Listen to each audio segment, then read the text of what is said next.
If they ask about us, tell them they need not weep. We certainly didn't. If they ask about us, tell them no prayers saved us. No heaven was afforded.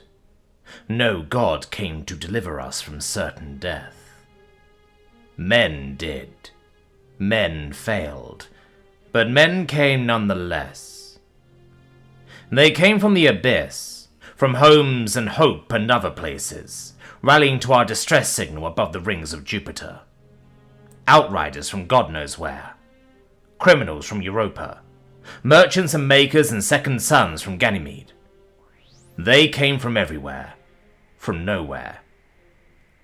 They came with fire, with steel. It was not enough. But when you hear this, just know there was glory during those dark days. A routine scouting mission turned into facing down a black armada that would have given the Home Guard fits, and no one blinked. No, the Nizam would never threaten Earth. Or, I suppose, they wouldn't dare. But they dared here. They dared to take on the Fourth Fleet. My fleet. I watch now, as it burns before me. I am not sure how this enemy fleet of war managed to evade our sensors or perimeter guards. The vastness of space, the cunning of our foe, perhaps both. Whichever it is, whichever it isn't, I hope my people learn from this mistake. But I hope for more than that.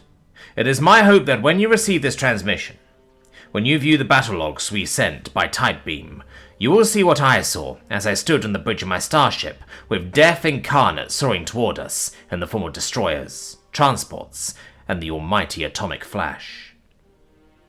We did not bend. We did not yield. We fought. Humanity stood together, outnumbered 3-1.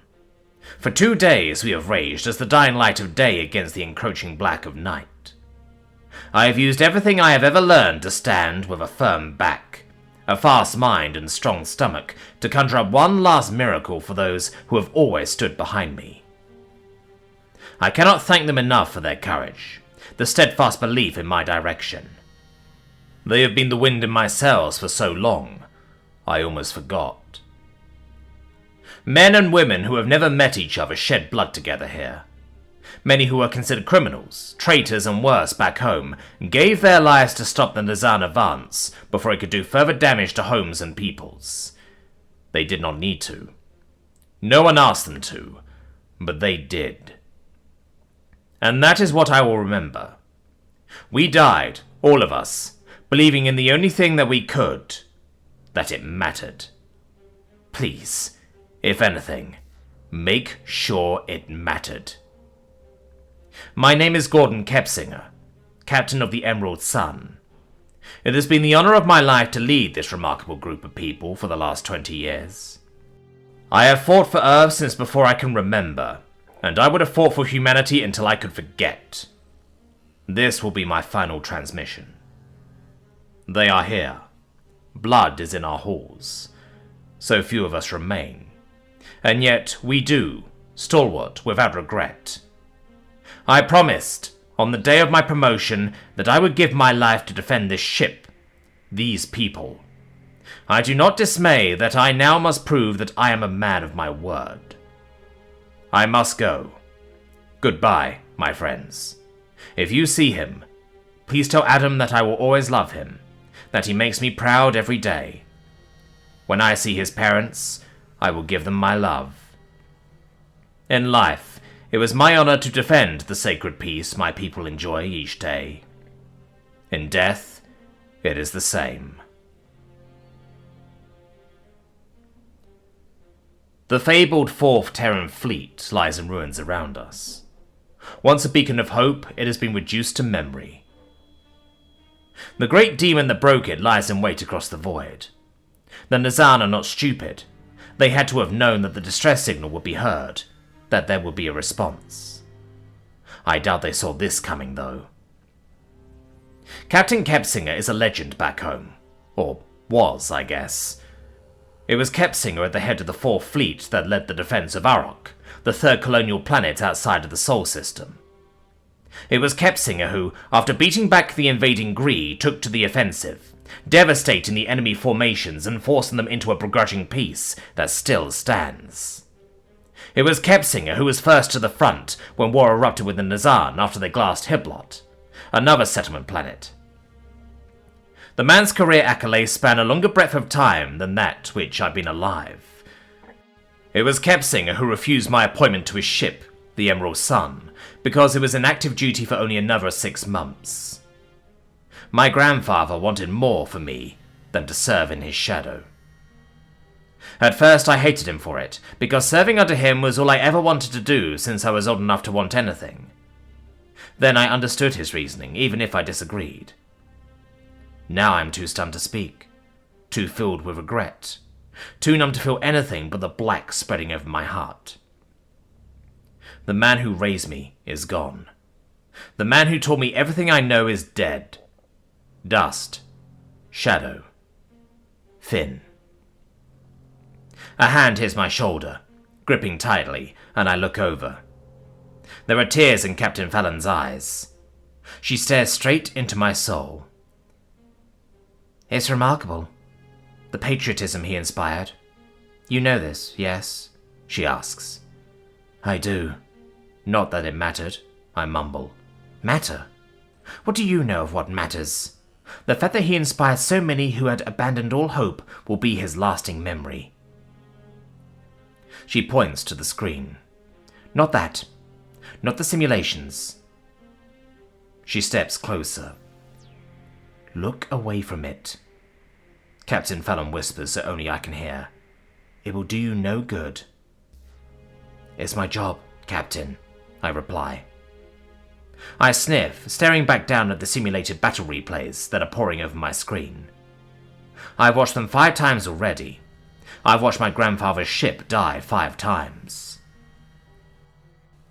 My grandfather stood tough, applying whatever pressure he could with both his fleet and the number of ships that tried to come to his rescue.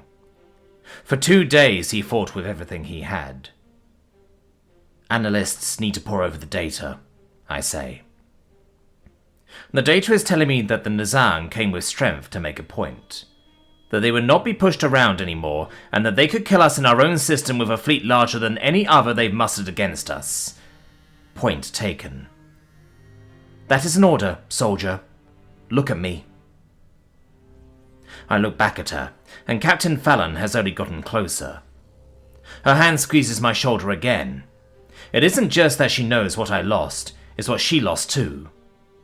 My grandfather was her mentor, a father figure in her life that she never knew she needed until now. It was my grandfather that ensured I was assigned to her ship. He told me more than once that Catherine Fallon was the greatest student he ever had, and he wanted me to learn from her. I've done that. And for what? Memento vivere, lad, she whispers again. I feel the heat in my eyes as I grip my teeth. Memento mori, I growl. Captain Fallon nods as she slaps my shoulder. Not us. Them.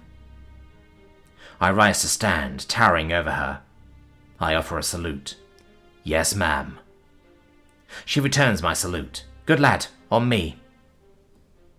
Captain Fallon turns on a heel and starts walking toward the apex of her bridge, which is situated a few steps up from everything else here, and directly in the center. I walk in her wake, noticing that everyone around me just stares. My grandfather's exploits were legendary. Many thought him invincible, inevitable, immortal.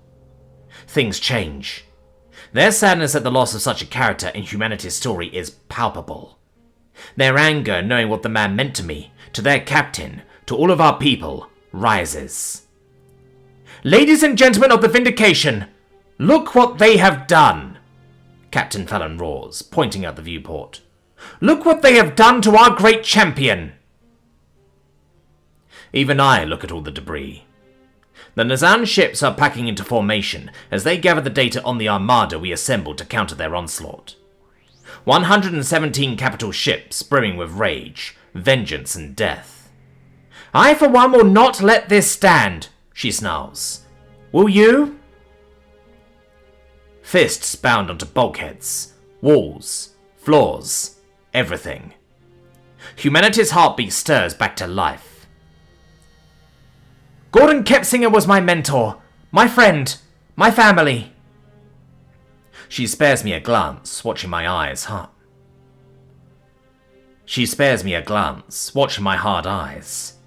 I was trained for ship-to-ship combat before being turned into an analyst. Another thing my grandfather requested that I didn't agree with. I was fit to be a Marine, 4th in my class physically, number 7 mentally. I had all the scores. He forced me to think differently, much as I resisted. It took me a while to put aside my frustration and realize he was having Catherine groom me for command, instead of becoming a grunt, a nameless death amongst so many. Still, my captain knows what I want when this begins. A gun in my arms, death on my mind, blood on my hands. The man may have gone, but his spirit remains. I will not allow this desecration to go unanswered. Captain Fallon thumps her chest.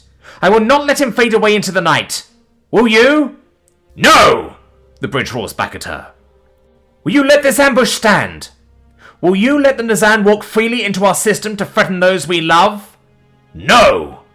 Will you, son of Kepsinger? She yells straight into my face. No, I replied darkly. I thought not. Engines hot. Prime long-range cannons. To battle stations. The bridge roars one more time as everyone moves to their positions. The alarm begins to blare and transport leaders tear out of the bridge, howling like rabid wolves. Across our armada, twice as large, 3 times as powerful as the 4th fleet that died its slow, terrible death, humanity's vengeance opens its eyes, yawns and bares its teeth in rage. The Nazan ambushed my grandfather. They had him outnumbered, outgunned and pinned him down before caving in his skull. Though he died, he took many of our enemy with him. Though he died, he left us one last gift of brilliance. The Nazan Armada is limping.